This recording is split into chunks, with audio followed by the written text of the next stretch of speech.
देखो बेटा, इलस्ट्रेशन 6 करने से पहले इसमें दो चीज़ें नहीं हैं, वो आपको बता देती हूँ क्या है। कि एक है पेड रेंट इन एडवांस। यहाँ मैंने रेंट लिया है, कोई भी एक्सपेंसेस हो, ठीक है। अगर एडवांस पे करते हैं तो ये हमारा प्रीपेड कहलाता है। क्या कहलाता है? प्रीपेड। It's mean advance. कभी भी हम किसी को जब उसका टाइम हो ड्यू उससे पहले पेमेंट कर देते हैं तो वो हमारी एडवांस कहलाती है, यानी कि प्रीपेड कहलाती है। जब भी कोई प्रीपेड एक्सपेंसेस होगा एक बार तो वो कैश में से माइनस हो जाएगा, ठीक है। और प्रीपेड एक्सपेंसेस हमारी एसेट्स होती है और एसेट्स का कॉलम बन जाएगा, ठीक है। ये होता है एक प्रीपेड एक्सपेंसेस, ठीक है। क्या होता है प्रीपेड एक्सपेंसेस? जब हम एडवांस पेमेंट कर देते हैं, यानी कि पहले भुगतान कर देते हैं ड्यू डेट से पहले, ठीक है। तो उसका क्या करना है? एक बार तो कैश में से माइनस करना है, और दूसरा प्रीपेड एक्सपेंसेस हमारी एसेट्स होती है, एसेट्स में एक कॉलम बन जाएगा प्रीपेड एक्सपेंसेस, और वहाँ पर हम इसको क्या कर देंगे? ऐड, ठीक है।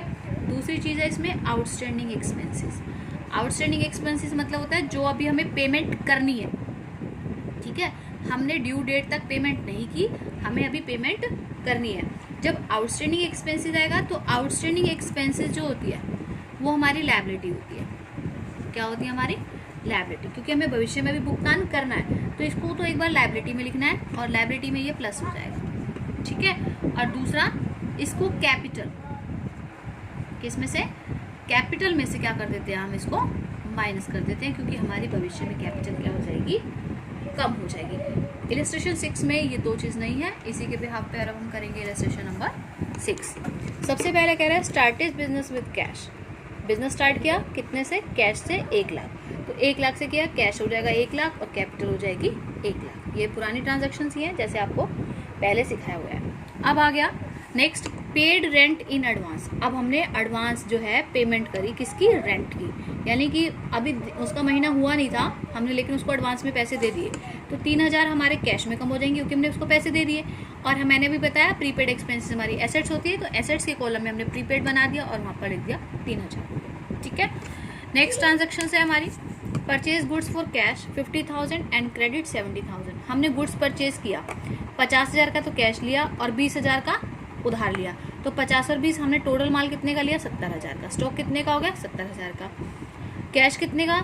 50,000 का। तो माइनस क्या हो गया? 50,000। लेकिन 20,000 जो उधार थे वो हमारा क्या हो गया? क्रेडिटर्स। ये ध्यान रखना, जब हम माल उधार खरीदते हैं तो हम क्रेडिटर्स बनते हैं, और उधार बेचते हैं तो डेटर होता है, ठीक है। उसके बाद नेक्स्ट ट्रांजेक्शन है sold goods for cash 80,000 costing 40,000। यानी कि हमने कैश माल बेचा 80,000 का और जिसकी कीमत थी 40,000, डबल प्रॉफिट हो गया। तो देखो 40,000 का माल कम हो गया, कैश कितना आया? 80,000, और प्रॉफिट कितने का हो गया? 40,000, ठीक है। इनका टोटल कर दिया, इसको इसमें से माइनस कर दिया। सेम वही जैसे पहले क्वेश्चंस में करते हैं वैसे ही करना है, ठीक है। उसके बाद है पेड सैलरी इन कैश 4,500। यानी कि एक तो सैलरी पेड की, जब सैलरी पेड करेंगे एक तो 4,500 कैश में से कम हो जाएंगे और एक कैपिटल में से कम हो जाएंगे। लेकिन आप कहोगे कैपिटल में यहाँ पर 4,500 कैसे लिख रहे हैं? ये 1,000 आउटस्टैंडिंग सैलरी है, और आउटस्टैंडिंग सैलरी के बारे में मैंने बताया था। आउटस्टैंडिंग सैलरी क्या है? एक तो लायबिलिटी में कॉलम बनेगा इसका, उसमें ऐड होगी आउटस्टैंडिंग एक्सपेंसेस के नाम से जो मैंने इसमें बताया था, और कैपिटल में माइनस होगी, ठीक है।